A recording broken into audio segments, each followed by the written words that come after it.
Welcome, everyone, to a dynamic and exciting panel to discuss accessibility at events. My name is Brooke Gracie. I'm the Director of Marketing here at Cvent, and I will be moderating the discussion. Now, I'm not an expert, which makes this even more exciting, as we'll all be learning valuable insights from these panelists and everything from trends in accessibility to disability etiquette to how to use technology to make events even more accessible. We have an incredible group of panelists today, so let me introduce you. Today, we'll be joined by Matthew Shapiro, the founder and CEO at Six Wheels Consulting, who is passionate about educating others on disability-related issues and expanding understanding of disabilities and exclusions in all environments.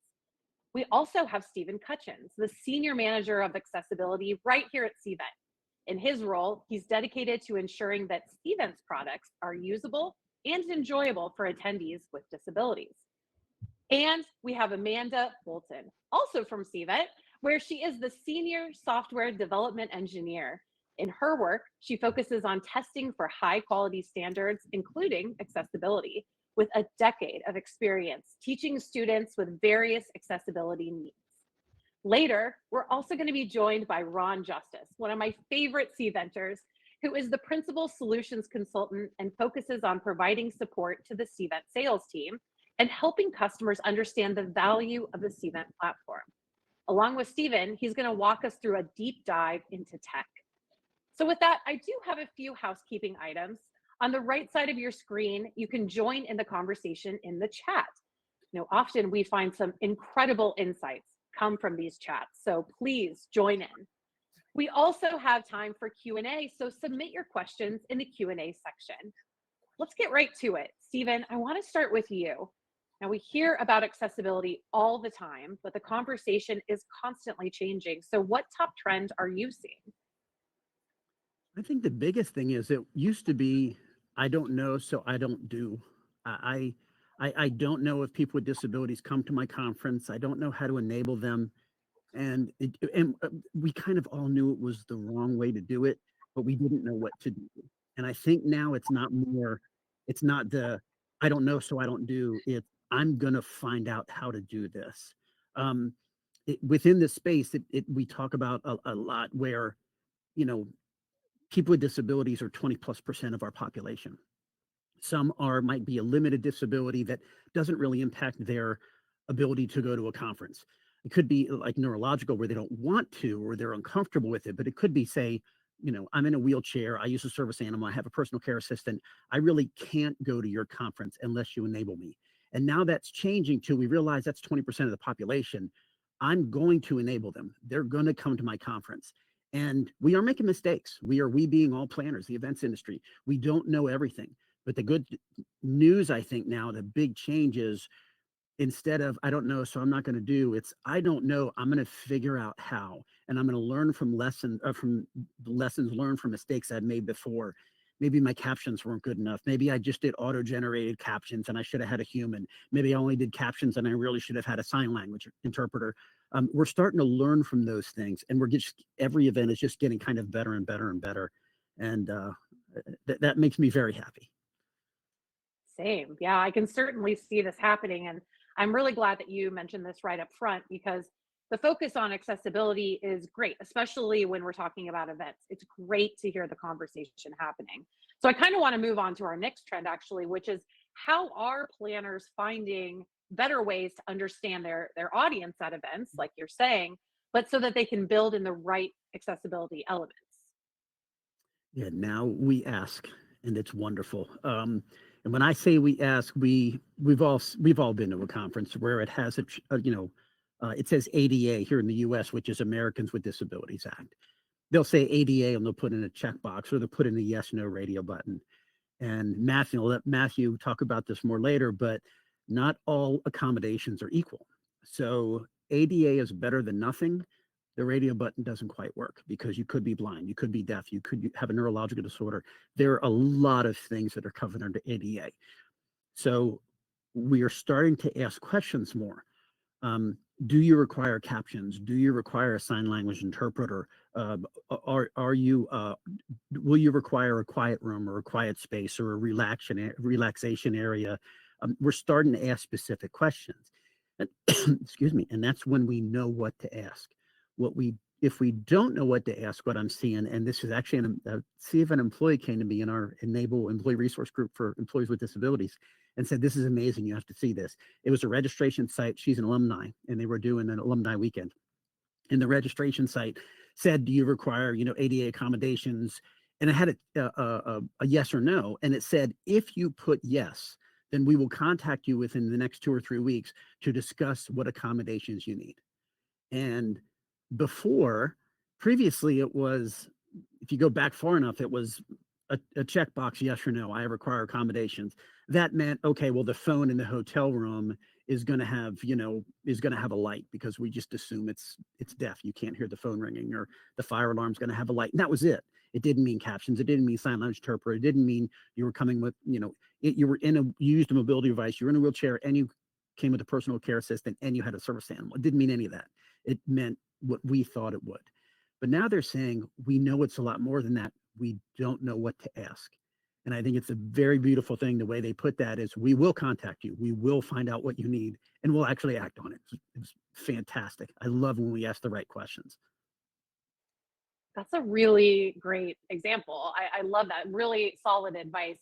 It sounds like what you're saying is communication is key. You both have to understand the needs of your attendees, but you also need to give them insight into the accessibility that's going to be available at the event, which brings us to our next trend as well, talking about the physical space at events. What advice do you have about how to design spaces? So I mentioned earlier, well, I'll go back to and I said PCA, or personal care assistant. I probably should clarify that. So if somebody has a disability that's limiting enough, they may need help. It could be a nurse. If it's it could be just a family member or a friend. They call it a PCA, or personal care assistant. Um, if somebody's in a mobility device, we know the physical space, the aisles have to be big enough, for example. And I had mentioned, then they come with a service animal. Remember that. So the aisles have to be big enough for them to get, say, their wheelchair, right? Now we know also, since we know somebody's coming, they said they're going to come with a mobility device. They might have said they're a wheelchair user. We're going to take one of the chairs away in plenary right on the end of the aisle, and we're going to have a little piece of paper on the chair in front of it to say reserved, so they know they can fit there. But I mentioned they have a personal care assistant. That means the chair next to them is also reserved for their personal care assistant. I also mentioned they have a service animal. The service animal shouldn't be in the aisle. Somebody could step on it, somebody could hit its tail. So now I really need two chairs that are gone, one for the service animal and one for the attendee with their mobility device. And then the third chair is reserved for their personal care assistant. And I also know for registration, I don't charge that personal care assistant. They're not there for my conference. My conference is awesome. They don't want to learn about what I'm teaching. They want to make sure that attendee is safe, is able to participate and remain safe at that conference. So just from those kind of questions, now we know. That's the kind of the physical thing. And now, the table, we have to make sure that if in your big rounds, you have to have a space reserved. Maybe there's no table. Some things that I can let Matthew talk about, but also consider, like heights of tables and drinks. And Matthew, remember to talk about this later. The wheelchair with the what's it called, the tablecloths. One thing I do want to mention, and we've learned this at Cvent Connect, and actually it was from feedback, it was the thing that people talked about the most, not necessarily people who were neurodiverse. We had quiet spaces, or low sensory rooms, or quiet rooms. They have a lot of different names, but we had a place at Cvent Connect. We've all been to conferences. They're exhausting. You get a conference with 3,000 people. It's exhausting. There's always room. There's always buzz. It's amazing. It's so much fun. I love conferences. So much energy, but boy, it can be tiring. Imagine if you're neurodiverse, if you have autism, you might have PTSD. Sometimes you need to get away, and in Vegas, you can't get away. So we had a low sensory room that initially it was just, if you're neurodiverse, if you need to kind of get away and recharge, lower light, dim lighting, comfy couches. It was like the hit of Connect. And I'm sure people on there went to Connect. I hope you got to go in, saw the little candles and everything. It helps everybody, and everybody recharges. The difference is, though, people who might have a neurodiverse, they can't recharge unless they get something like that. So we're finding out also this is a whole line of things, like we ask the questions and we find out somebody is neurodiverse, and And oh, you might need a low sensory room, you might need a quiet place to recharge, we're going to add that, and suddenly everybody uses it. Ron's going to talk about with captions. Captions help everybody, even if I am able to hear the screen. So this is one of those things where it helps everybody, even though the intent was just for people who might need that for neurodiversity. Absolutely. Yeah, it helps for everybody. It really seems like, and we see this with a lot of planners, is, with all of these different attendee needs, they start to ask, what are the tools that I need to be able to bring this all to life? What are your thoughts on that? But now it's awfully nice, at least for the virtual stuff. Talk about that first, but Chrome captions. Chrome now has built-in captions that are very, very good. It uses AI, and so AI. We like to say that. I mean, the captions are not perfect. They are getting better over time, and they will get better. But certain things like the Cvent or my name's Steven, it might be with a PH instead of a V, or a V instead of a PH. I don't really care either way as long as they say Steven, but still, AI doesn't know the difference. Maybe it can learn it. But if you're doing an event, and I hope you do have captions, if you don't, at least now there are ones that are built into Chrome, which is fantastic. Big thing I want to mention though is you're in person. So I could do a 1 hour demo on this. I used to have an office mate who was fully deaf, and we used a product called In Person Microsoft Translate. If anybody hears from Microsoft or one of your planners, thank you. It's a great product. It's a little app. It runs on your phone, and with Microsoft Translate, it does just like it says. It does kind of real time captions. The benefit though, and I actually saw this real time with myself. I was demoing it at Connect last year. I can speak into it. I can type into it, but I can also say I want output in the cases. Let's say somebody reads English and I speak English. I can say I'm going to speak English and it's going to read English, or I'm going to type English and they can hear through the speakerphone hear English. The benefit of I did at Connect, two people came up. One of the lady was Japanese, and I was explaining this, and we were having a little bit of trouble. I don't speak Japanese, and her English was way better than my Japanese, but said, let me try this. And we turned on Microsoft Translator, and I spoke in English. She both read and heard in Japanese. And she looked up at me and went, it's right. It was awesome.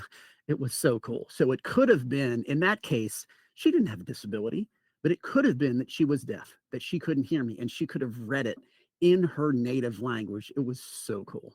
So please, all you planners out there, when you prep your registration desk, please have a product. Like, I don't work for Microsoft, I don't get commission, something like a Microsoft Translator. Have something installed, have it on their mobile app. It's free. If somebody comes up and they have difficulty communicating for whatever reason, now they're going to be a little more enabled. It's pretty cool. It's pretty nice. Yeah, that's super cool. Thank you, Microsoft. Great. Yeah, this is awesome. It gets me thinking about the last trend, which is really around timing. Now, I personally love a good work back plan.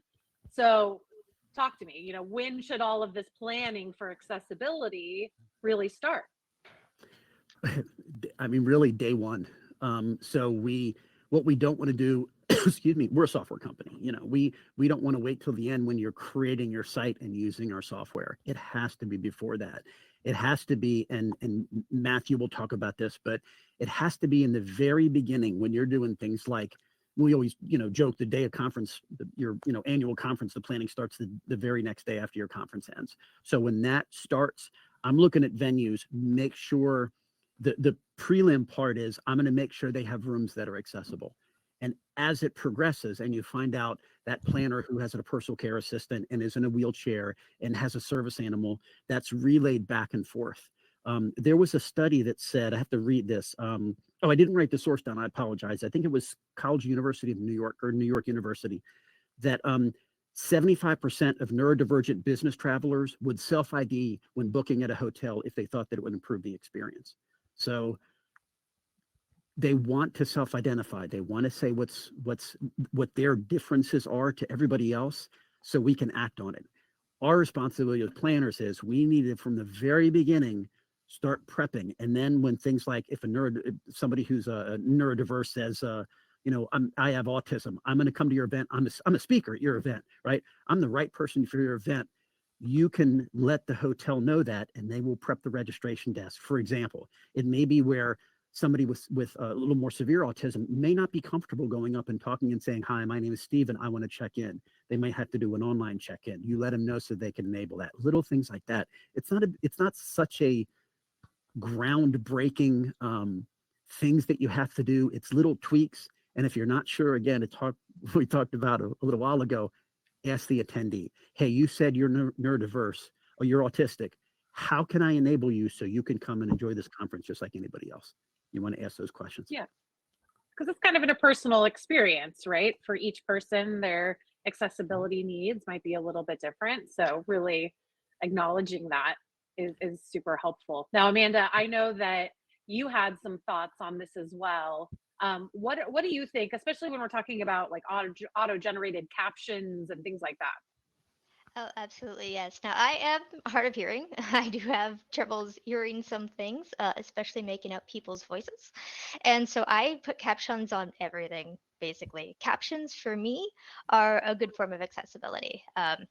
It allows me to get most of what people are saying. And so I have lots of experience with the auto-generated captions. I use Chrome because I do like their captions the most. Some other things are starting to offer captions, but that's my go-to. And so I can tell you they're much better than they used to be. But if there's background music playing or background noises, it has trouble catching the words because it's trying to take in all of that sound. The AI is getting better, but it's not quite there yet. And like Steven mentioned, it doesn't know people's names. I see the word Cvent all the time because I work at Cvent, and it has so many hilarious ways of spelling that or interpreting that. I think my favorite is a C vent at the bottom of the C. I like that one. That was pretty good. But it misses a lot of stuff. So whenever I'm looking for captions in events, I really appreciate it when they have someone either pre-made captions if it's something pre-recorded, so I know they're accurate, and hopefully people have gone in and double checked if it was auto-generated that they fixed any of those kinds of things that's missed. And I also really appreciate if they have someone live captioning if it's a live event, so it's somebody typing and it'll be much more accurate, and it's usually pretty quick and keeps up to date.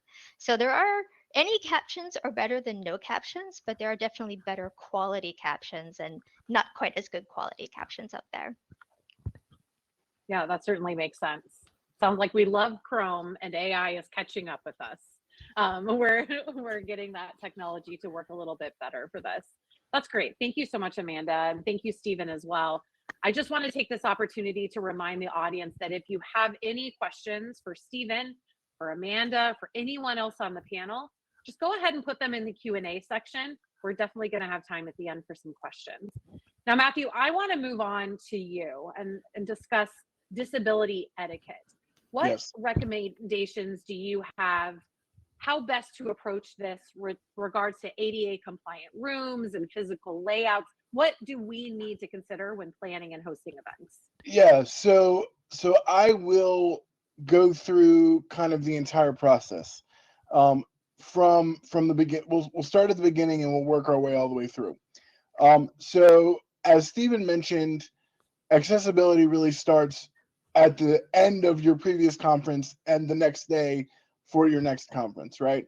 And it is a matter of, I would say, first and foremost, having a person with a disability on the planning committee as part of that whole planning process to help find an accessible location that has ramps and family restrooms or unisex restrooms or enough rooms that have roll-in showers, and we'll talk about rooms specifically here in a second, and has enough space to have all people with all mobility type of aids attend the conference freely. So, and more importantly, also making sure that the location for the conference, maybe on a bus line or as an easy, has easy access to allowing people to get to the conference effectively, whether they are using accessible transportation or other forms. A lot of times we hear that people have a hard time getting to the conference. So that's why thinking about having it on a bus line is so important. And so let's now say that we have picked our location, and we know where we're going to be. Well, the next step would be the registration process. So we want to make sure that our registration website and registration form is accessible. The other thing that you would want to consider is, are you showing authentic disability on your website for your conference? What do I mean by that? So a lot of times when we are showing disability or representing disability in certain ways, some organizations and some people in the past have gone to clip art or stock photos to demonstrate disability in imagery. And while that is a solid attempt, oftentimes when we go to stock photos, we are finding actors or actresses put in positions to represent disability. And we want authenticity in everything that we do.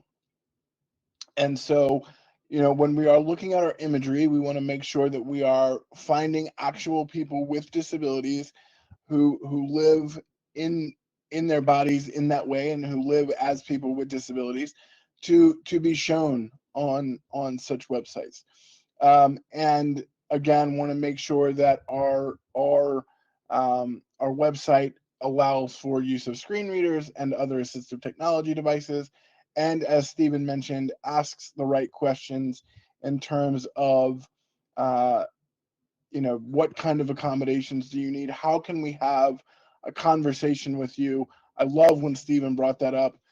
That is something that I've been advocating for many, many years when it comes to uh, getting ready to attend a conference, to be able to talk to a planner and a physical person to say, hey, I'm Matthew, I'm coming to your conference.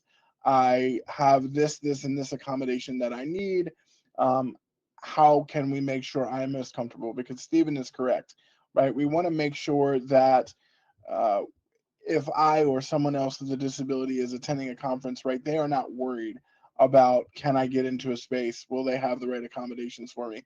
If that conversation happens prior to the event, and the planners know that I'm coming in attendance, then that instantly takes that stress and worry off of my shoulders as the attendee, and I am more freely and without burden able to attend the conference and really take in the information that's being shared. So we have gone through registration, and now we are in the conference, right? What are we doing? So again, layout of spaces is incredibly important. The bane of my existence is a conference space where we have 500 chairs, but we really only need about 200, right? We have a tendency to overpack spaces with things that aren't necessary. And I kind of call that in my work a kind of a common sense solution to making things accessible, right? We think about how we're laying it out. We're eliminating those extra chairs, because those extra chairs become barriers to free flowing maneuverability for somebody with any type of mobility aid or a service animal, as Stephen mentioned. And thinking about other things of, again, where are family restrooms? Where are elevators? Where are speaking of elevators, when we have elevators, we want to make sure that we're not putting plants or other items in front of the button. Same with automatic door buttons. A lot of times, for whatever reason, when we lay out spaces, we have a tendency to put things in those places. And that, again, is another bane of my existence, because if I can't access the elevator or can't access the automatic door button, what am I doing, right? And how am I able to freely and fully access that? Additionally, you want to think about and talk, if you can, to your presenters as they are preparing their presentations and other demos that may happen at the conference. You may want to share with them to have all of their things in alternative formats, or have a link to a location where somebody can get something in an alternative format if they need it.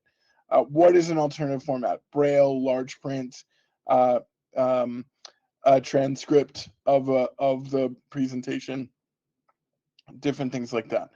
So that's kind of what you're looking at from a content standpoint, right? Again, as was mentioned, do we have captions? Do we have captioners?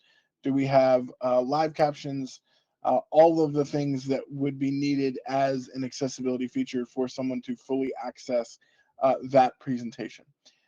The other thing that often happens at conferences is we often have social events and different sort of happy hours scheduled throughout the entire time of the conference.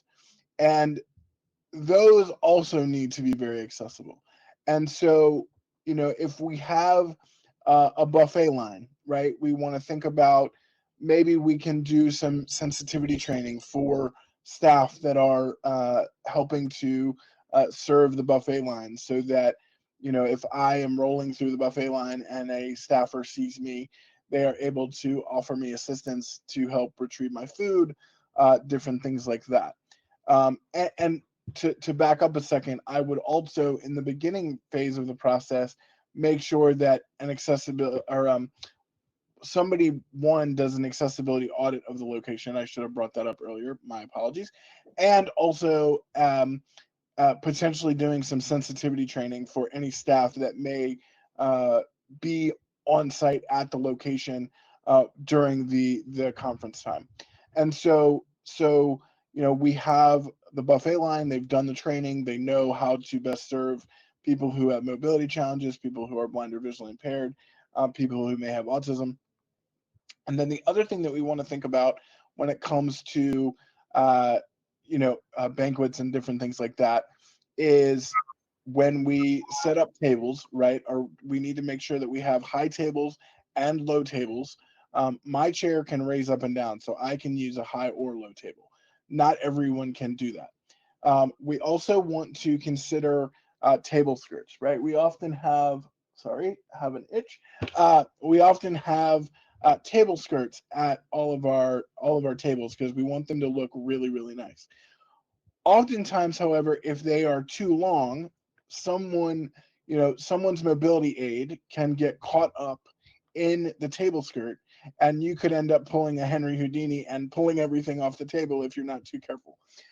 That has happened to me a couple of times, and is quite the adventure. And so, those are the types of things that you think about when you're thinking about social events at your conferences. You're also thinking about, sometimes you may be thinking about carpeting and scents and other things that happen during your conference. Why do I say carpeting? So a lot of times when we are at conference spaces, you see carpeting that has designs in it. And oftentimes the design of that carpet can force somebody using a mobility aid one way or another. So the example I always use is those long hallways when you are being led to your hotel room. Um, uh, and the carpet has design in it, and I often find myself having to fight to make sure I stay in the center because that carpet is pulling me one way or another. Um, so that's kind of all the conference stuff. What I had completely neglected to remember to talk about, which I will do now, is hotel spaces, and thinking through all of the elements of that, right? So your check-in, when you're checking into your hotel, making sure that the staff who are doing the checking in know of the exact features that are offered in a lot of the rooms. A lot of times when we go to reserve a room, you'll have a third party organization sort of helping to do that. And there have been many instances in my career where I go to, I say, look, I need a room with a roll-in shower. I need a room that allows for a piece of equipment to roll under the bed, which I'll talk about here in a second. And then and I get the correct reservation and I do all the things that I am supposed to do. And then I get to the venue, I go in my room and it's an accessible room with a tub, or doesn't have what I need from a bed standpoint, or a sofa bed as another alternative. So we want to make sure that what we're saying we're selling as part of rooms is actually what we're getting. And so then let's say that we've gotten the room that we want, and we are where we're supposed to be. What kind of accessibility features do we need to think about in the room, right? So Stephen mentioned, for people who are blind or visually impaired or deaf, you may have shakers in the bed to help wake them up. You may have flashing lights. You may have other things, other sensory things that will help make them aware something is occurring. I am somebody who uses a wheelchair. I use a power chair to navigate the world every day. And so I need a lot of space in the room, right? If a room is really cramped, it's harder for me to navigate that space freely. If I need a room with a roll-in shower, right? And a roll-in shower means a flat surface, not a roll-in shower that has a 3-inch lip to get into it, and they call it a roll-in shower. It means a zero entry space for me to freely use my shower chair and be able to get in. You want to make sure that that the shower head is at a lower register, because a lot of times the custodial staff or the housekeeping staff will put the handheld shower head all the way up really, really high so that no one can reach it. So we want to make sure that we keep the shower head at a lower position, because somebody who may be seated may need to be able to grab that and use it effectively. The biggest challenge that I notice in hotel room spaces is platform beds. Platform beds, again, I'm talking about a lot of banes of my existence today, but platform beds are another one. Again, I'm somebody that uses what's known as a Hoyer lift to be able to transfer out of my chair when I travel. I do not transfer on my own. My attendants are very unlikely to be able to lift me by themselves, and I don't weight bear. So I use this piece of equipment that has to be able to roll under the bed. It uses a sling. You attach the sling to some beams, and it lifts you out of your chair. And you have to be able to roll it underneath the bed in order to allow someone to sleep in the bed effectively. Nowadays, most hotel rooms have platform beds, and a platform bed does not work for a Hoyer lift because it does not allow the machine to roll underneath to be able to lower me safely. So what are some potential solutions to that? Well, one, we could, in all of the accessible rooms, I'm not saying all of the rooms, because the rationale that I've heard from why we use platform beds is because it's a more cleanly situation. And, you know, in past, when we used 4-legged beds, uh, housekeeping staff often had to clean under it, all of that stuff. So maybe had to do with the bed bugs when we were having bed bug issues and things like that. But again, it doesn't make the room accessible for me as a wheelchair user. And so you could do a couple of things. You could put, as I was mentioning, 4-legged beds in all of the accessible rooms. I'm not saying all of the rooms. I'm just saying the rooms that are accessible, that say to be accessible. You could put 4-legged beds in all of those. Yes, that would require some more cleaning effort from the housekeeping staff, but it makes it accessible. If you are so gung-ho, so to speak, on having a platform bed, the other solution that I always bring up is you could cut a hole in the platform, you could make it a drawer, and then if somebody needed that space to get their Hoyer lift underneath, they pull the drawer out, and there is your space that you need.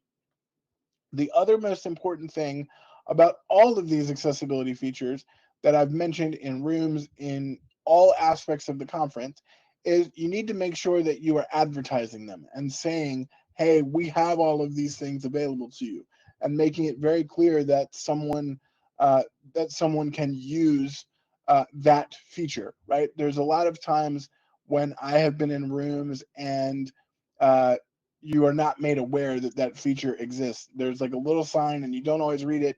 And I always find it right when I'm about to leave the hotel for the last time, right? And so it's like, well, it would have been great had I known that that feature existed the whole time I've been here. And then, so we've hit all aspects. And then what do you do at the end of the conference, right? You sort of do the same thing that you did during the registration. You make sure your forms and your surveys are accessible. You potentially could have the planner reach out to some of the disabled participants and say, hey, what did we do right? What did we not do right? What could we have done better? To sort of do a debrief situation to say, hey, here's where we hit the mark. Here's where we missed the mark. If you do a lot of these things that I've outlined, and I know it's taken me a couple minutes, but I wanted to take us through the entire process. If you do a lot of these things that I have outlined and some of the things that Stephen talked about, you will be making your event more accessible. And that will also then draw in more people with disabilities. And the other thing I would mention too, globally, to the best of your ability, have a virtual component to your conference, right? I know that there is more cost to that. However, I always tell people I was the most productive I had ever been during the whole COVID experience. Why is that? Well, because everyone was on my level and everyone was having to understand what accessibility really felt like, even if you weren't disabled. And so that whole time period allowed me to attend conferences virtually that I may not have been able to travel to, because travel can be very challenging for people with disabilities. And so I'm always advocating for, even post-pandemic, to make sure that we have a virtual component to the conference available. And so does that mean that they're hearing all the keynotes, that they're able to select, some of the breakout sessions that they would like to attend? Probably. What does that not mean? It means that they're not attending like the social events and some of the other things that happen during the conference. But I strongly encourage everyone to have a virtual component, because you never know who would want to be able to attend, and that becomes a secondary revenue stream as well. You're making more money by allowing more options for people to attend. So that's kind of the whole process, Brooke, and gone, thought about accessibility from top to bottom. And like I said, if you do those things, you are definitely making your space more accessible.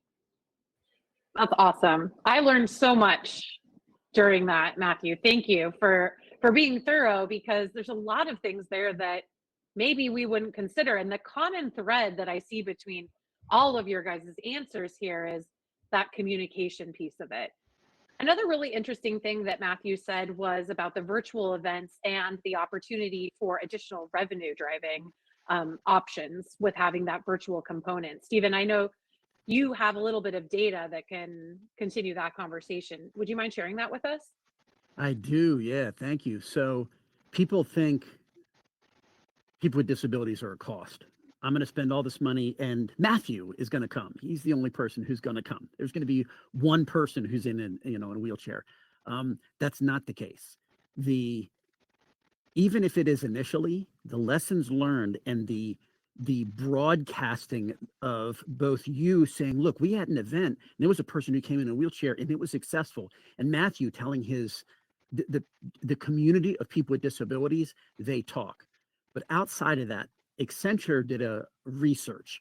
They worked with companies. There's an organization called Disability In, and I've had the privilege to work with them. I worked with them a few years ago for a little while, and I want to start again.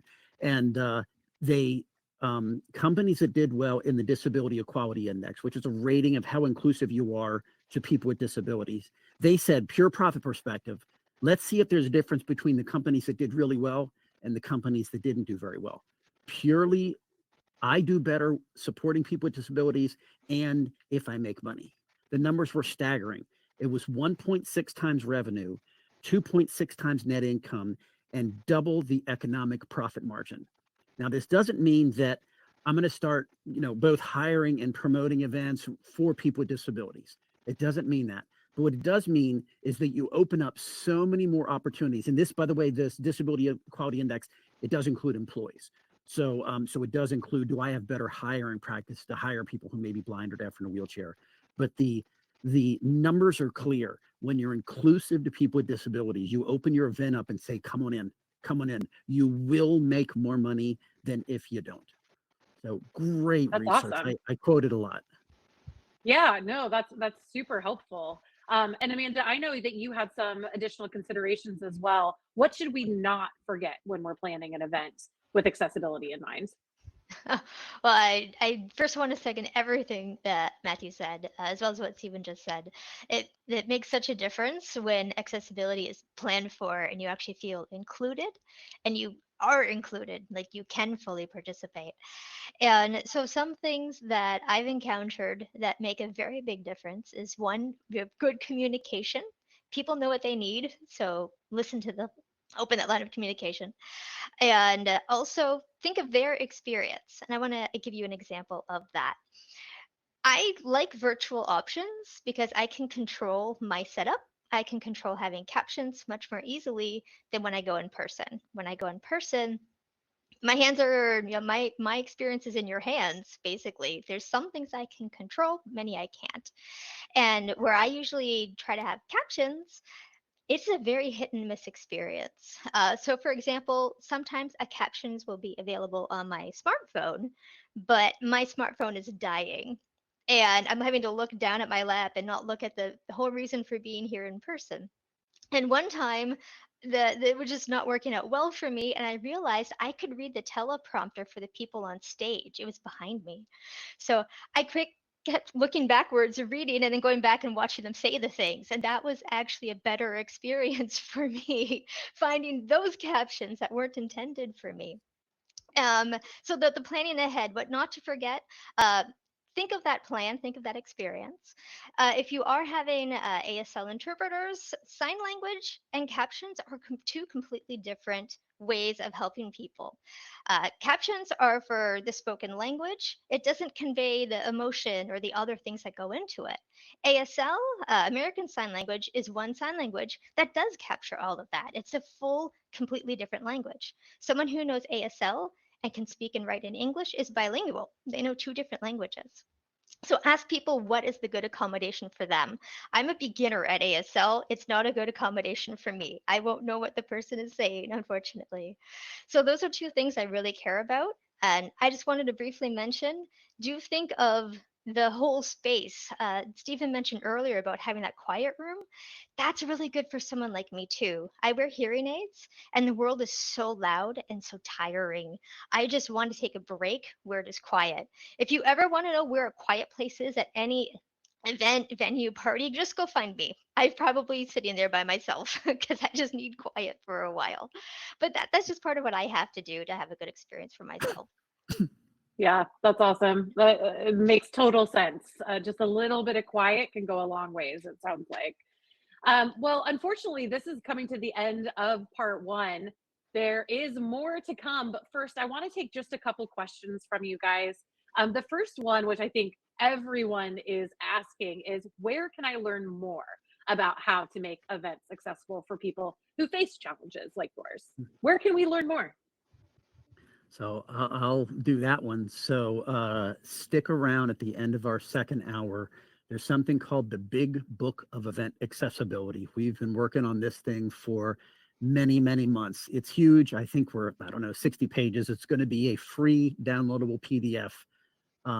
At the end of this, fantastic coworker of mine, Evelyn, is going to release it.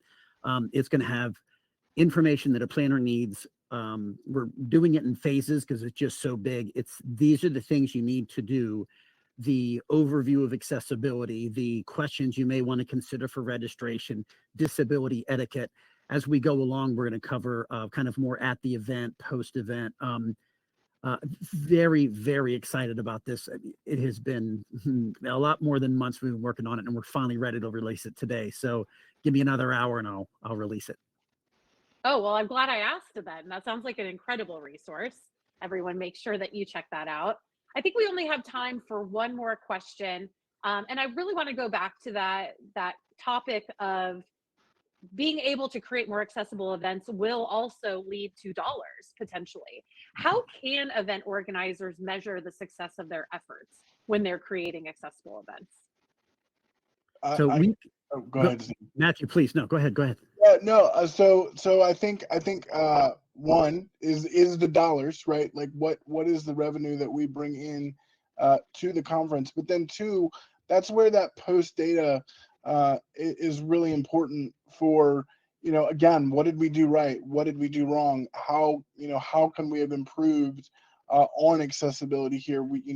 Let's say that they are doing everything that I outlined, right? What else can we do to make it more accessible? Stephen, I don't know. I want to make sure I go back to you if you had anything to add. Well, I did want to say I have very good data from a digital perspective, not as much hard numbers from the in-person, but from a digital perspective, the Americans with Disabilities Act, the ADA, has Title I, II, and III. One of them is for employment, one of them is for state and local government, and one of them is for public accommodations. They updated recently ADA Title II that covers state and local government to say that their digital content, so their websites, have to be accessible.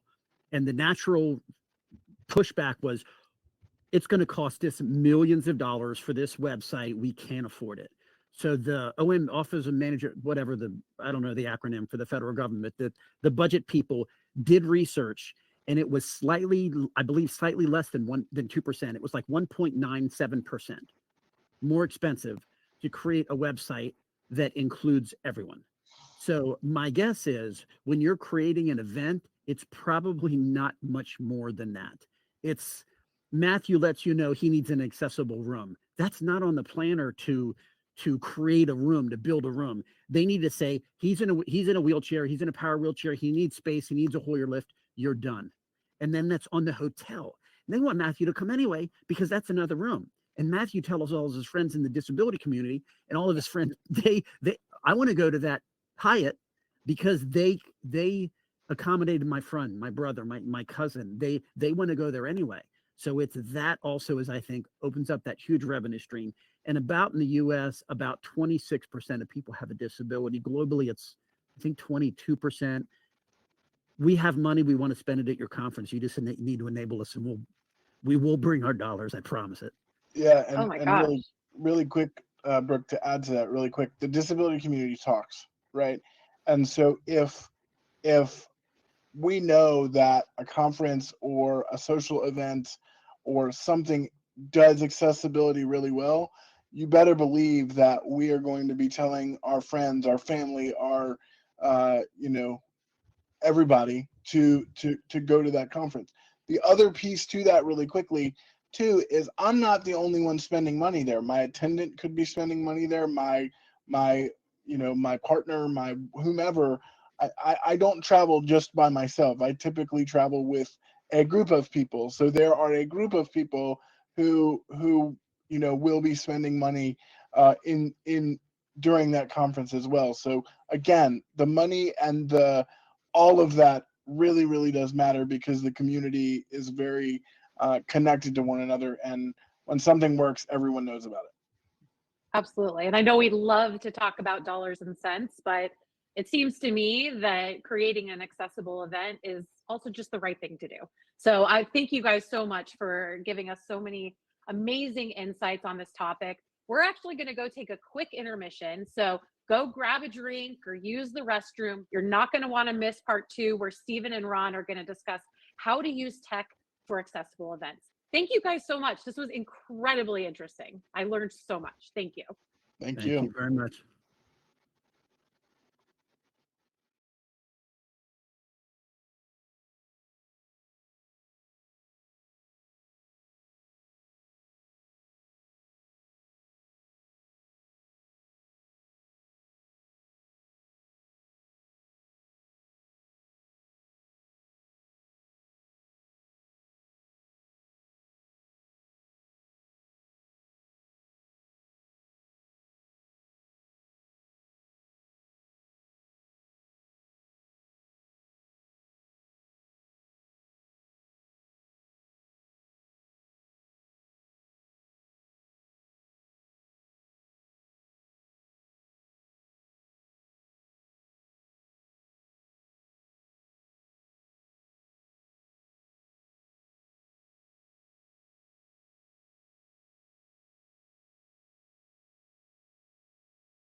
So, hey, everybody, welcome back. I hope you enjoyed that first hour. That was really fun.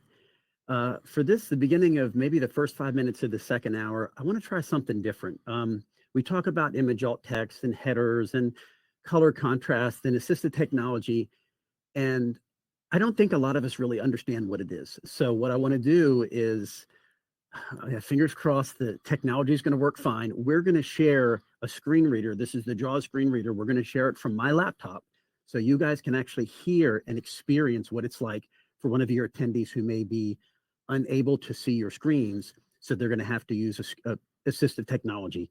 There's a couple different kinds. There's the screen reader that we're going to use. There's a braille display. A braille display is just like it's called a refreshable braille display. It basically has the braille bumps and it refreshes as the user reads through. I'd love to do a demo of that, but I can't read braille, so I wouldn't know what it was saying. So let's try this for a minute. So for starters, before we start doing our screen reader, imagine now I'm a user with a physical disability. And I am unable, I don't have a mouse on my table here. I'm unable to use a mouse. So I can use the tab key. I can use a keyboard. I can use one key at a time, or I might use something called a mouth stick, which is if I have no use of either of my hands, I can use a stick in my mouth to press one key. I may do things like voice input. So this is important. A lot of this now is dependent on the software itself, not the planner. So some of these things you planners can't do. The only choice you have is when you're choosing software, you make sure it meets those web content accessibility guidelines, and it'll do things like work with the keyboard. The screen I'm sharing now is a dummy site. We wanted to use a registration site, but well, I was going to say, unfortunately, we wanted to use a registration site, but our software, Cvent software, prevents some of these errors, and we couldn't show it. For example, keyboard focus, we show good focus. So on this site here, this dummy site, and this is created by W3, the organization that created those web content accessibility guidelines, they have a site that's inaccessible. So let's show it. So I'm now using my keyboard. I'm going to press tab. If you can see here, I'm on that image that says city lights. So I know where I am. I'm going to press tab again. Now I'm on quick menu. Now pay attention. I'm going to hit tab one more time. Tab is gone. We don't know where it is. That's bad. So now as a sighted user, I have no idea where I am on this page. I'm going to press tab again. Nothing. Press tab again. Nothing. Press tab again. Nothing. On this fourth tab, now notice it goes to the none button. What happened is over on the left, where it's home, news, tickets, survey, focus was over there. But that content is not accessible with the keyboard. It's only accessible with the mouse. So the keyboard was going there. It didn't show focus because it didn't work. So that's a problem. I just wanted to show you that. Another one is we go to, oh, sorry, I have to go up. I'm doing shift tab to go up. When I go to, come on. I said if the technology works. So there's a thing called an extreme change of context. When I go to a page and I perform an action, if something big happens, a new window opens, a new tab opens, the whole page refreshes, I should know in advance because that extreme change of context is going to throw me off. I won't know where I am, right? Remember, I can't see for a fully blind user, I can't see the page. So now I'm on this quick menu. I'm going to go through and read it. I'm going to hit my down arrow key just once. Notice what happens. It went to the broadcasting option, if you could see it very, very quickly, and then it immediately refreshed the page and I'm gone. That's what's called an extreme change of content. That's bad. I'll show how it should work. Well, you know how it should work. I should be able to tab to it and do my down arrows and read them and go, that's the one I want. I'm going to do Alt back arrow to go back. It's the keyboard command, Alt back arrow to go back. Excuse me. So now I'm going to go down and I'm not going to submit anything. I'm just going to hit the submit button. So there are errors on this page. I do that with the space bar. Now, if you notice what happened, scroll down here a little bit. Where it used to say, which is your favorite city park, that was black text. Now it's changed to red. So visually, I'm lucky. My eyes work. I have to wear glasses, but my eyes work and I can discern colors. So I can see now that, hey, wait a minute, that was black before. Now it's red. That's a change. So for two different groups of people, about 1 in every 12 men is colorblind. So we're talking, what, 8%, 9% of men? They can't tell the difference of that. They can't discern enough between the black and the red to know that it changed. But also our screen reader users, there's nothing for it to read. It's just, it happens to be red. Screen reader doesn't say that. Screen reader just says, which is your favorite city park? So now not only for colorblind users, but also for fully blind users, they never know that those errors are there. They never know an error happened. You did anything wrong. So, and that's a problem. So now I'm going to turn on the JAWS screen reader. As soon as it starts speaking, I'm going to hit Control, and then I'm going to refresh the page. You'll hear it talking for a second. Just kind of ignore it just for a second.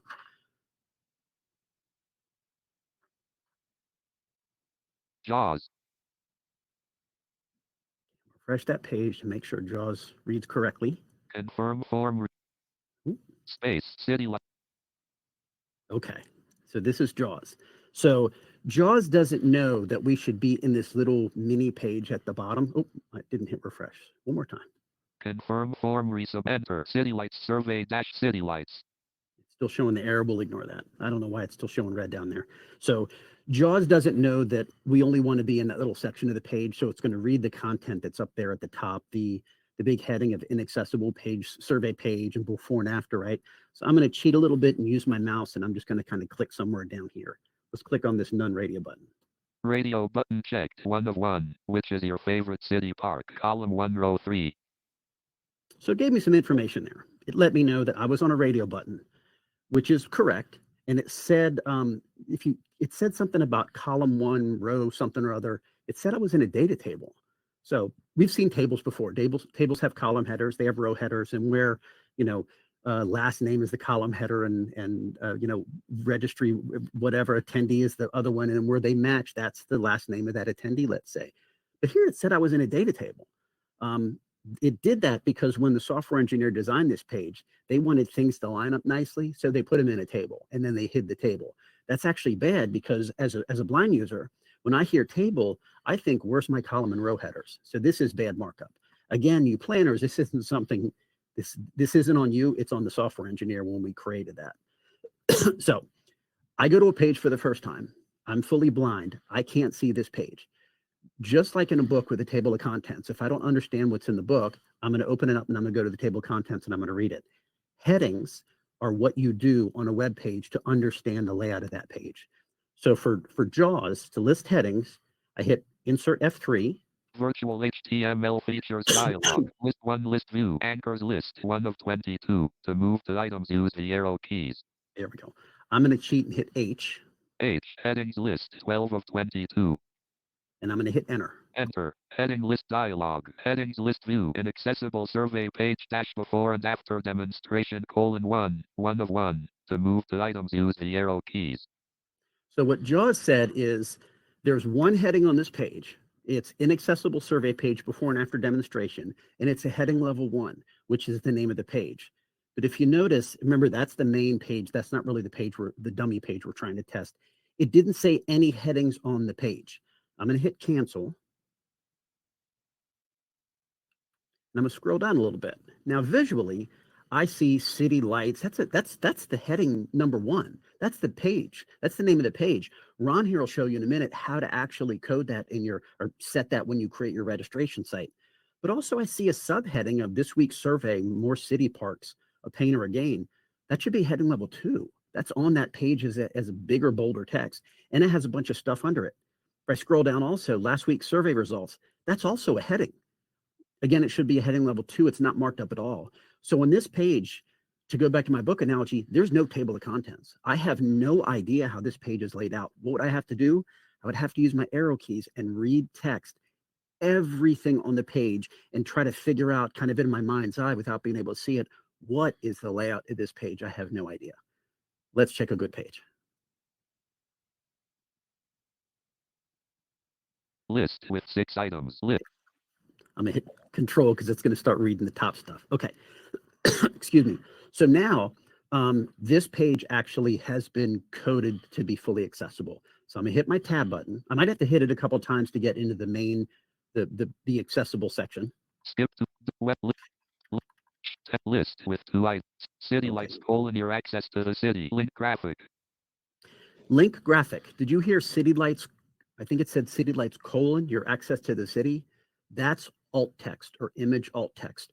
When you're creating your site now in registration, we mandate that. That's what that's what is read by screen readers. When you add your alt text to describe your image, that's what it is. So in this case, as a sighted user, I see, that's their logo, city lights, your access to the city. That's what the alt text should be. What it doesn't need to be is there's a rectangular box with the letter C in white with a red background. City lights is in whatever that font is in black. That doesn't matter. What matters is the intent of the image, and intent is everything. The intent of this is city lights or access to the city, so that's what the alt text will be. Now I'm gonna hit tab again. City lights survey left bracket accessible survey page right bracket dash Google Chrome explore site by topic combo box.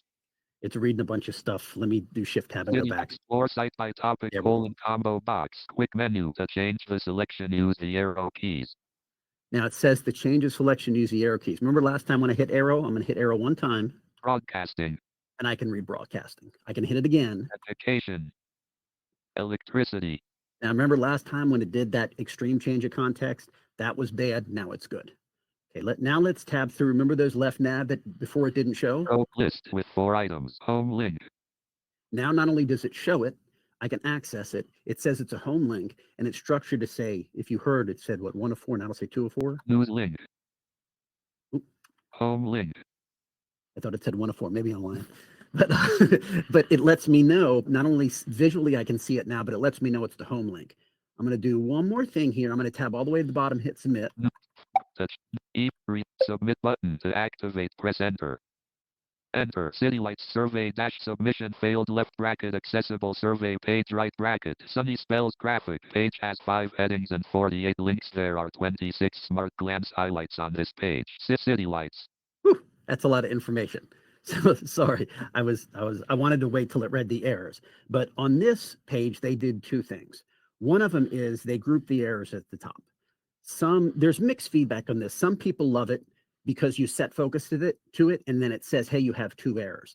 Some people don't like it as much. They like focus to be set to the first field with the error, as either one of them is okay. But the most important thing is here now, notice, visually, I'm not crazy about this little box. Sorry, W3, I don't like your design here. But most important thing is it says now, it doesn't just show the little red box on the field, that little partial red box. It also says select one of the following. Plus up here, and notice it's in red, and that's okay. But it says, hey, error. So I'm going to turn JAWS off. JAWS professional. Quit JAWS dialog. And I'm going to run a little tool to show total color blindness. This now has stripped color out of this page. And I don't think there's anybody out there who could look at this and say, you know what, I don't think there's an error.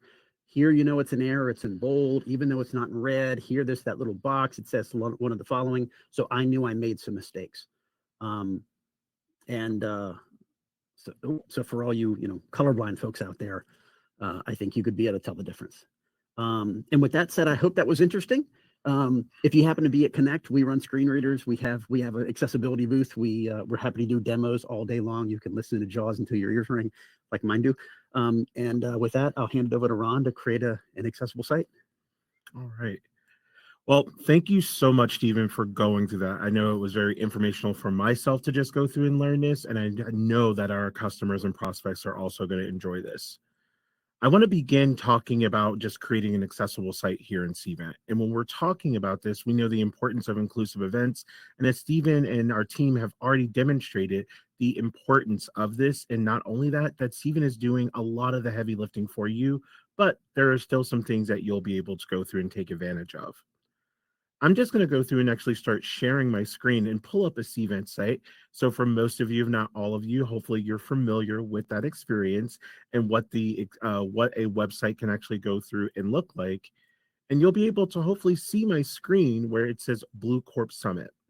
Now, this is one of our very own Cvent sites that we have built here and that we use on customer demonstrations that you all may have been a part of. And Stephen was talking about a couple of things, whether it was alt text, talking about headings and how those things are important. So I want to just show briefly what a good site actually also looks like.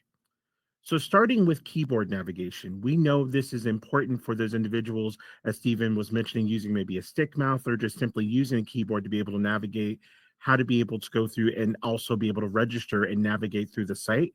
But not only that, you need to make sure that it is built properly. So using things such as headings, which are really there to be able to dictate the layout of that page, are going to be just as important. You can see here I've now highlighted my website URL, and I'm just simply going to go through and use the tab button. You can see as I'm going through and skipping, you can see where it says skip to main content, and then allows for me to be able to go through and use the different headings as a way to be able to navigate throughout the page itself. will dictate ways that you'll be able to go through and also build this out within the Cvent website designer. But again, wanted to go through and just quickly show you what a good experience looks like and how easy it is to be able to implement this. What I'm now going to go through and do is go into the planner admin side of the solution itself. So I'm going to log in with my Cvent username and password, and I'm going to go directly into an event that we have built. This is going to be that main landing page where you're going to be able to correlate and be able to get an overview of the event itself. And let's go ahead and jump into the site designer. So remember, when we're talking about the word site that we use internally here at Cvent, that can refer to your website as well as the registration site that you're building within Cvent. And our site designer features a drag and drop user interface. This was built with purpose to make sure that your life is easier as an event planner and event organizer. But we know, again, with accessibility being a very important topic, we needed to include those options as well. So some of the first things that I want to go through and actually highlight would be the idea of going through and using an image and looking at what that experience can look like.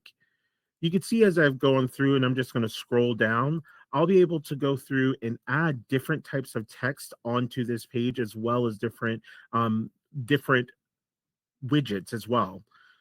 I'm going to go through, and you'll see here when I go through, click on this section here, this is going to allow me to be able to go through and add an image to this site. Now, this image can pull directly from my media library, so you can see I've now just added an image to the site. Very simple and easy, but that is just half the battle. Remembering, Stephen talked about two important aspects that I want to double click on, the idea of alt text as well as heading tags. Remember, when we talk about alt text, this is something that allows for the screen reader that Stephen used, like JAWS as an example, to read the intent of the image that you're putting here. Description is not going to be important. As an example, as a sighted person, I know things such as being able to see the color blue or being able to see maybe a size of text. But if I'm not a sighted person, I don't have any concept of being able to visualize that, but I am able to go through and understand an intent. So it's very important to simply go through and enter that in here, and you could see that's something that could easily be added. Not only that, let's talk about the headings. Stephen was so gracious to talk about things such as like your heading ones, your subheadings, your secondary headings. Well, all of those things can be easily identified here in this HTML heading tag. A little bit about myself. I've been at Cvent for close to 10 years. I remember coming into the site designer and always kind of just wondering, well, what was that? Like, what does this mean? And now being able to go through and identify, is this going to be a particular heading of this page, will clearly identify the layout, providing easier navigation for those individuals using a screen reader. Now, this is just one of the many ways that you're going to be able to go through and make your sites more inclusive. Remember, Cvent is going to go through and do a lot of that building and all the hard work for you. I want to transition briefly and talk about the Attendee Hub. For those of you who may not be aware and even understanding what our Attendee Hub is, really think of our Attendee Hub as our post-registration engagement platform for in-person events. That's in the form of a mobile app, but also a desktop experience for virtual or hybrid solutions as well. The reason why this is going to be so important is when we talk about the Attendee Hub, well, this is an attendee-facing site, hence the name. So we also need to make sure that a lot of the things that are being done on the website are also carrying over to that secondary attendee experience. You see when I come into this design section, starting out with the theme, this is going to allow for me to be able to go through and adjust my colors, my backgrounds, and all of those amazing things. Well, you could see here that I can actually go through and select a color and actually be able to go through and see the different moods. One thing I'm actually going to go through and do is go into another event and just give you an instance to be able to see just some of the hard work that Cvent does without you even having to lift a finger. So I'm now changing events because, as Stephen mentioned, again, our demo sites are usually built with the intent of making sure they're inclusive. And by going into this other demo site, you'll be able to go through and still see the same workflow that I walked into the Attendee Hub. But when I go into my design and my theme section here, you'll see, wow, well, this is a great proactive warning. This is letting me know that the accessibility does not meet the contrast guidelines, giving me as a planner valuable information to understand, hey, for those individuals that are not going to be sighted or maybe have some type of visual impairment, they will need to go through and make sure that this site is exclusive to them so we can adjust that as well. Other things on this site will also in the form of images. So when we talk about images, we'll talk about ways that alt text can be added there. But one of my other favorite aspects on this page is the ability of using things such as safe color mode. Maybe I want to ensure that I'm coloring within the lines, as an example, to use kind of a childhood analogy. This ensures as I'm going through and doing those different aspects of building out my event website and my attendee hub experience, that I don't have to worry about making any type of visual impairments be there. Now, when we talk about images, images obviously play a very important role, and I'm going to go to the website images of the attendee hub. Here, you're able to go through and add in a background image for the login experience. I can also go through and add a logo, and you'll see here where it says, is this image decorative? Well, the reason why this question is so important is it gives you the opportunity of saying, great, is this an image that's just simply there to be used for decoration purposes? Kind of remembering it's almost like for those people who are going to be sighted. I know that I enjoy Christmas time because of the Christmas lights, but for people who are not sighted, they're going to enjoy other aspects of the holiday time, but a visual stimulation is not going to be something that's going to be really important or necessary to them. So again, if this is an image that's going to be used for decorative purposes, you could simply say yes and bypass the need for adding alt text. However, if this image is not going to be a decorative image, we give you the opportunity of being able to go through and add that alt text. Again, very similar to the way that you're doing it within the site designer. Now, we've talked a lot about this idea of visual impairments. We've talked about ways that keyboard navigation can be used, but I want to take a step back and also talk about some other exciting things that we have within Cvent. So for those of you who are going to be familiar with our attendee hub experience, I want to talk a little bit about this idea of streaming content. Cvent has obviously over the last couple of years have moved into that realm, and we're super excited about, just like with all of you viewing a webinar on our Cvent webinar solution. This is going to allow for you to be able to go through and stream that content. There may be some of you who may need to go through and take use or advantage of the use of captions and other tools as well. So I want to make sure that we highlight that as well. Our video library is going to be a repository where you're able to go through and actually store all the video content that you may want to use in our solutions, such as Events Plus, the Attendee Hub, as well as Cvent Webinar. Being able to upload that video into this library and use it across those solutions provides efficiencies for you. Not only while you're going through and uploading those videos can you be able to do some editing and trimming as well, but we understand the importance of captions and subtitles. Cvent allows for you as the event organizer to take advantage of automated generated captions and subtitles for any of your recorded content. So just like, again, maybe you're pre-recording like a part of your webinar or your town hall, and you want to take advantage of those auto-generated captions without using a third-party solution, Cvent can support that. You could see here by going through and clicking the auto add subtitles option, I'm able to go through and click the auto generate option. But we also understand maybe you already have a caption or a subtitle provider. Those can easily be uploaded into Cvent as well. This again allows you to be able to use Cvent as that one-stop shop while creating inclusive events. We'll also go through and bring this to life in just a minute. But another recent addition that I want to be able to go through and talk through as well is the idea of audio files and audio descriptions. For those people, just like when Stephen was going through and almost pulling up the screen reader, audio descriptions are a great way to be able to not only just provide the intent, but also just a visual description of what is happening on screen as well. And while Cvent does not generate the audio files or the audio description, you could easily work with any of our partners like 3Play as an example, to be able to go through and have those audio files and audio descriptions generated and also uploaded into Cvent to be delivered in a seamless format to the attendees. I'm now going to go through and quickly show you an example of our auto-generated captions through our Cvent video player in the Attendee Hub. So if you are not familiar, use this as a quick sneak peek. You can see here, this is going to be the Attendee Hub. It's a very vibrant and beautiful site, if I have to say so myself. And this is where your attendees can go through and stream that content. When I go through and click on that watch recording button, this is going to go through and open up our Cvent video player. As I'm going through and watching this text of a demonstration that's being delivered by my near and dear friend Jeremy Solar, I may be looking to take advantage of the captions or subtitles options. Remembering that if the planner has gone through and used the tools that Cvent can provide, as an event attendee, I'm able to go through, see the caption settings. I can then go through and see the different languages that may be available if subtitles are being used. And then you could see how easily those captions can be provided to the attendee in a simple burned in format, very similar to when you're watching maybe your favorite Netflix movie that's over from an overseas country, as an example. This is just a very quick and easy way to be able to view and digest this content. Now, what we'll do is be able to go through, and it looks like we have a couple of questions. So I think maybe we'll go through and kind of pivot to those. So it looks like one of our first questions, now I'm going to go through and stop kind of sharing my screen because we may go into another part of the product.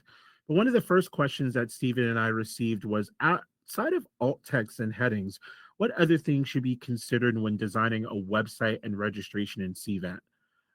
Stephen, I'll go ahead and take maybe a first stab at it. And then, of course, if I forget anything, let us know. But one of the amazing things, especially with having Stephen here as a part of the Cvent family and just our product team, they really have gone through and looked through the entire product and done a lot of the heavy lifting for you. Things such as the headings, the alt text, the colors, those are going to be some of the main aspects that you really should be going through and focusing on. However, if there is also going to be any type of component where you are also going to be delivering any type of video content, some of the features that I walked through, such as the captions, the subtitles, audio descriptions, all of those things can also add to the inclusivity of an event that you're going to be hosting within Cvent. But Stephen, anything that you would add to No, that? that you are absolutely perfect. You're a good student. I like it. Yeah. It's the big three are the headings that the planners can change outside of captions on every site: headings, image, alt text, and color contrast. And I got to tell you that safe mode is pretty cool. It'll actually tweak the colors, right? So in safe mode, didn't have time to show it, but if you're an attendee having creating a site, and let's say I pick a pink on red, right? Pink on red's going to fail color contrast. Ron turns on, if I pick my pink on red and turn on safe color mode, it might make the pink lighter or the red darker, right? Until it gets the proper contrast. Yeah. Now I know we've talked to some planners are like, oh my gosh, you're going to mess up my branding. Then you don't use safe color mode. You can do it manually. I think that's so cool. If I'm a planner, like I need pink and red, but I don't care if it's a super light pink or a super dark pink. I'll take whichever one you guys say that meets those color contrasts. I love it. So to go back again, color contrast, image, alt text, and heading. Those are the big three. Yeah, no, I think we have another question regarding kind of VPATs and just why they're important and if Cvent has any. So I know VPATs are near and dear to us here at Cvent, especially Stephen. So Stephen, I'll let you maybe just talk a little bit about like VPATs and why they're important.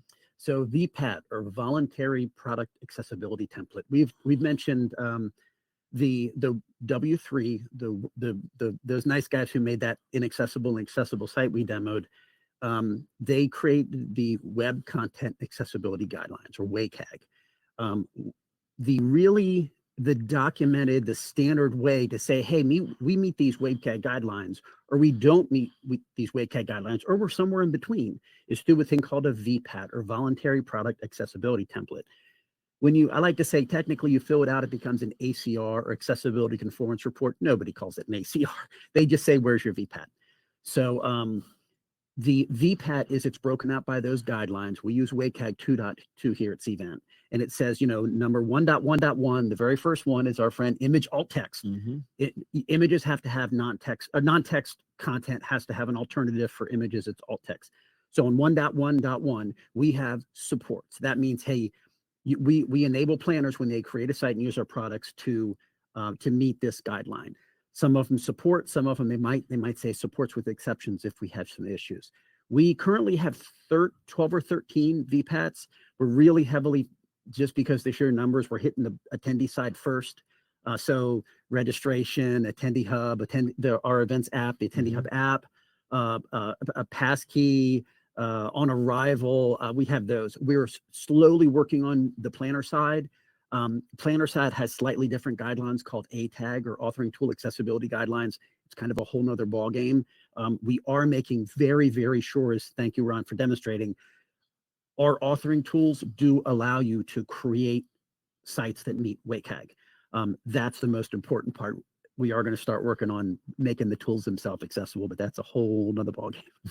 Thanks. And that's what a VPAT is. Oh, and by the way, VPATs, one of them's already Events Plus, I think, is the one that's getting worked on right now. And we have another, I think, 4 more this year. From what I can see, we're one of very, very few event software companies that actually have VPATs. I've only found 2 others. We're the only one that's independently audited. We're audited by a firm named TPGI.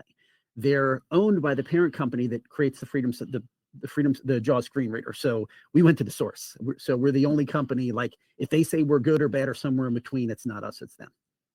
Well, no, that is so important. I know whenever I speak with customers and prospects, especially if you're proactively bringing up accessibility, please go through and request those VPATs if you want to go through and take a look through them. Again, they're very important just to make sure that you're aware of the amazing technology that you're able to take advantage here at Cvent. The last question that I wanted to go through that we received talked a little bit about captions and subtitles and how those can be managed. And I know we kind of breezed through that. So just to go through and double click on them. I think as a kid, I was fascinated with captions and subtitles. I would always go through and put them on, even though I am a person who can hear and see. My mom would just be like, "Oh, what are you doing?" Like, but anyway, as I've gotten older, even when I'm watching, a foreign film or maybe something where I'm on a plane and I can't hear, the value that those captions and subtitles can go through and provide. And Cvent, we knew that that was something that was very, very important, whether it's for customers who have a global audience or just customers who are looking to reach those individuals who maybe have a hearing impairment. So what the captions and subtitles can do is those captions can be auto-generated for your recorded content. This allows for you to be able to just go through, upload your video file, and then the length of time that the video is, the subtitles and captions can be auto-generated. But we understand maybe you want to go through and you have your own files. Those can be uploaded into Cvent. And then I know, again, when I think of the word like Cvent, it is not like an actual word in a dictionary. It's a name of a company. And we could joke about this, but Cvent has so many analogies. The reason why I bring those things up is because each of you may have your own dialect or language that you may be speaking internally within your own homes and organizations. Well, the auto generation is not going to be able to always pick up those things, but we put the power back in your hand, allowing for you to be able to easily go through and edit the captions to make sure that they are 100% accurate. So again, it's something that's very easy to get your hands on, and it really does provide a world-class experience for your attendees. It looks like that's all the questions that we have for now, but again, we hope today's experience was very helpful. We enjoyed speaking with you, and again, thank you so much for joining. And thank you, Ron, for the demo. I hope you guys enjoyed that. I know it's been a long 2 hours here. Stick around for a minute. We're going to have a person on my team named Evelyn Whiteman. We alluded to this earlier. There's a thing called the Big Book of Event Accessibility. And finally, today, we launch it. Hi, I'm Evelyn Whiteman. I work on accessibility within the technology department here at Cvent. I work with designers, developers, and testers to make our products as accessible as possible and to make it easy for you to put on accessible events. But there's a lot more to accessibility than the product you use, and we want to support you with that non-product side of things as well. So we're writing a book. It's called The Big Book of Event Accessibility. This has been a big project we've been working on for many months, so I'm really excited to be able to finally share it with you. The Big Book of Event Accessibility can be your one-stop resource to putting on accessible events, whether they're in-person, virtual, or hybrid. It's made specifically for event organizers and talks through what you need to consider at every stage of the event lifecycle. It'll be available in PDF form on cvent.com/bigbook, so you can download it or print it and have it with you when you need it. Today for GAD, we're releasing the first installment, which introduces accessibility and accessible events and covers event planning and promotion. It includes tips for incorporating accessibility into your budget, sourcing and managing venues and vendors, accessible marketing, and registration. In future installments, we'll cover the day of the event, post-event, and a deep dive on the aspects of digital accessibility that event organizers are responsible for. This is also going to be a living document. As you know, there's always more to learn about putting on great events. So even after all the installments are out, we'll make updates when we have something new to share. Or maybe when you have something to share. If you spot something we missed or you have a cool story, let us know. We'd love to include more real-world examples as we go. So check out the book at cvent.com/bigbook, and please share any feedback you might have. Thanks. If you'd like to earn a $100 Amazon gift card, please sign up to complete a demo with us. We'll pop the link in the chat. To any recipient outside the US, the gift card can be converted from $100 US dollars to any other currency available of your choosing. We also have Connect coming up in June. If you don't know, Cvent Connect is our go-to annual event for event professionals, marketers, and hospitality experts. So please feel free to check out our agenda and our accessibility booth if you'd like to register. We dropped the link in the chat. Lastly, this is now our third annual Global Accessibility Awareness Day. I truly hope you all enjoyed it. On behalf of me, my Cvent accessibility team, our accessibility guild, our accessibility professionals, our sales folks, everybody here, our marketers, thank you very much. And on behalf of your attendees with disabilities, thank you and have a wonderful Global Accessibility Awareness Day.